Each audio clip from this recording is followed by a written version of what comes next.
Good morning. This is the 21st annual Wild and Scenic Film Festival right here in Nevada City and expanded into Grass Valley. The 21st annual. We're very excited. We're right here at the Communal Cafe off of Broad Street in Nevada City. I'm Kimberly Ewing, your host this morning for the Media Lounge, and we are so excited. It has been an epic weekend. 100 films. So many filmmakers are here this weekend. We are thrilled to have them. And this morning we have someone really special, really near and dear to my heart. We have Cameron Nielsen, who is the co-director and co-cinematographer, as far as I know. Yeah, co-director, producer, editor, all of the above. Oh, yeah. Cameron. So, and it's Washed Ashore, which is pretty special to my heart because, well, first of all, welcome to the festival, but being an educator, you're talking about the gray whale. And so that's our California state marine mammal. And so talk to us a little bit about the highlights of your important film. Yeah, so thanks for having me. Yeah, thanks for being here. Washed Ashore was an amazing film to work on. Very sad, but the film I produced while I was at grad school at the journalism school at Berkeley, and it was I was just seeing a lot of reports in the headlines, and my co-producer was as well, and so we were just together, kind of really interested in telling this story, and we were able to in a very short timeline be able to identify a bunch of different scientists that we thought could tell this international investigation of why 1 in 4 gray whales in the last 4 years have died. And so we were just following this over about 6 months, this story, for our thesis for grad school. Okay, so this is a grad school project. Yeah. Wow. Well, and take us to the lifestyle of, they migrate from Alaska down to Mexico or Baja, California on our coast. What were you seeing? What were you hearing and what were you seeing that made you want to make this film? Yeah, so what's happening to them, 1 in 4? So what's crazy is they make one of the largest migrations on Earth. Yeah. So they start in Alaska where they feed because their food does well in Alaska because of the cold waters from the Arctic. And they swim all the way down to their breeding grounds in the lagoons of Baja, Mexico. Mm-hmm. And so along that journey, they're fasting the whole time. And they're making thousands and thousands of miles to Baja and then all the way back. And so it's kind of just a really impressive feat that they're doing, Right. Thousands of miles off the food that they gathered while they were in Alaska. Yeah, so they're starving themselves pretty much that whole time. And so is that what you think is happening with why 1 in 4 is being found on the shores?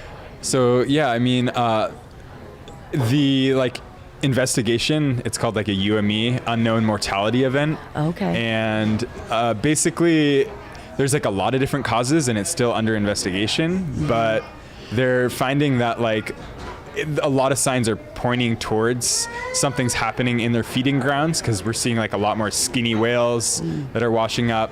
So they're thinking that the sea's warming up there and it has something to do with the distribution of their food, which is making it so that they're basically starving to death on this migration. Wow. Yeah. And that's really hard to understand and really hard to take in the heart. When I watched your film, Cameron, it really moved me that you had a community of scientists. Can you talk a little bit about how the coordination between the scientists in Baja were working with you here in California? So what was really cool about this story is it's a very tight-knit, small community of international science. And it was cool because it's the whales don't care about borders, right? So these from 3 different countries, scientists are having to work together internationally to figure this out. And so it was cool. We because of the time frame of our project, we weren't able to be in Alaska and Canada during their migration, but we were able to be in California and then got to spend time in Mexico as well. And what's really cool about the Baja like research center is that the whales come into these lagoons and they're the closest to shore they are their whole migration. So the whales will like come right up to the boats, and they're super friendly because of the temperature of the water, and just their behavior is different than anywhere else on their migration. So, and they've reached their migration destination, so they're probably super happy and a little. I saw that your opening was really special. The opening of your film was the scientists able to actually be really close to the whales. That was a really touching. Did you make that choice as a creative choice, filmmaker? It was a creative choice because like part of the reason for making the film, although it's like a very sad film, there's like a lot of like gloom and doom documentaries, and we were like trying to like, you know, tell a sad story, but in a way that, you know, doesn't feel like hopeless, in a way that like there's this creature that like, if we're able to do something, is an amazing creature that we're able to like save if we can take action on climate change. So just like opening with a scene where like it's this very special interaction between like humans and this amazing like large creature that's made this huge migration, and just like to feel, so that the audience can like feel a connection with it, basically. Right. You know? And that was a really great creative choice. I really appreciated that, because when you talk about what's happening to these giant, beautiful creatures, you're like, how can I help? So if I'm a watcher, if I'm an audience member, what could you tell me to pay attention to? Is there anything that I can do, or anything that we can do as a community? I know it's still a mystery. They don't really know why, so the mystery continues. But you know, one thing that I always say with education is that what can we do next? You know, what is next? Have you seen anything change since your project? So, are we good? You're okay. No, you're good. Yeah. Oh, okay. So since the project, the UME is still continuing. It's continuing through this year. And say that again one more time. The UME. The UME, which stands for Unusual Mortality Event. Right. So basically, like a large amount of gray whales are dying, and people don't know why. So it's unusual, you know. And so the scientist, it's still under investigation. There's like a lot of different like possible reasons that they've identified for why they might be dying. One being like the biggest being climate change, but also the climate change is affecting their behaviors, and so they're coming into places they haven't been before. So getting entangled in fishing gear, and also getting hit by ships. And whatnot, because like for instance, where I live, like in the Bay Area, like these gray whales are now coming into the bay where they don't usually spend time, and there's a lot of traffic in there, and a lot. It has a major channel, if I recall, right? So unfortunately, it's causing some problems. Unfortunately, it's one of those issues that it's hard for like individuals, I think, to change. We need much more large scale, like solutions towards climate change, changing shipping lanes, like fishing practices, whatnot. So it's more like pressing like your local government to change. And what I did love about your film too, Cameron, is you had some spectators on the coast that would go out every day, just citizens like myself that went and watched and counted. I know it's very exciting to see the whales close to the coast, being a Californian. So that's something we can just kind of be more aware and pay attention to what's happening. Would you say that's a good... I mean, it was really impressive. Like, part of the reason we chose to put them in the film is because these are people that don't have much background in marine biology. They're just like you and me, you know, and they're just passionate about the animal. They just sit out there every day for months.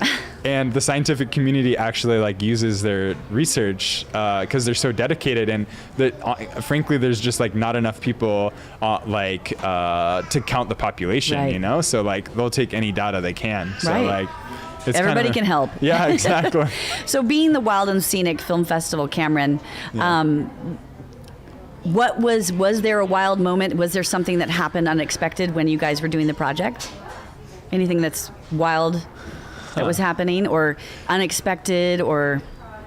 Well, the thing was, it's a film where you're working with like non-human entities, right? So it's like you can't just email them and be like, hey, like, when are you gonna like show up? Yeah. You know, when are you gonna be here? We're here. So it was, it was definitely like kind of like sitting on the edges of our seat, like just like waiting for the scientists to tell us like, hey, the whales are here. Like you should come to Mexico now, or a whale just showed up on the beach. Like you should come film this. So we kind of like, for a few months there, we were like kind of just like always on call, you know? Hurry up and wait. Yeah, exactly. Well, it's been such a pleasure, Cameron. Is there anything else you want to share, or what's coming up next for you? Since this is your jam. Yeah. Anything else coming up for you? Projects? Yeah, I mean, I'm just like, I'm trying to make documentary film a career as much as possible. So I'm like, you know, I'm living in the Bay Area. I'm working, you know, as a freelance cinematographer, and also now working on like a new creative project about the Eel River. So that's like the next project that's on the horizon. Okay. Yeah. So. Well, we wish you well, and thank you so much for coming to our Wild and Scenic Film Festival. Yeah, thanks so much for having me. It's been a pleasure. Yeah. So you're here at the Wild and Scenic Film Festival right here in Nevada City.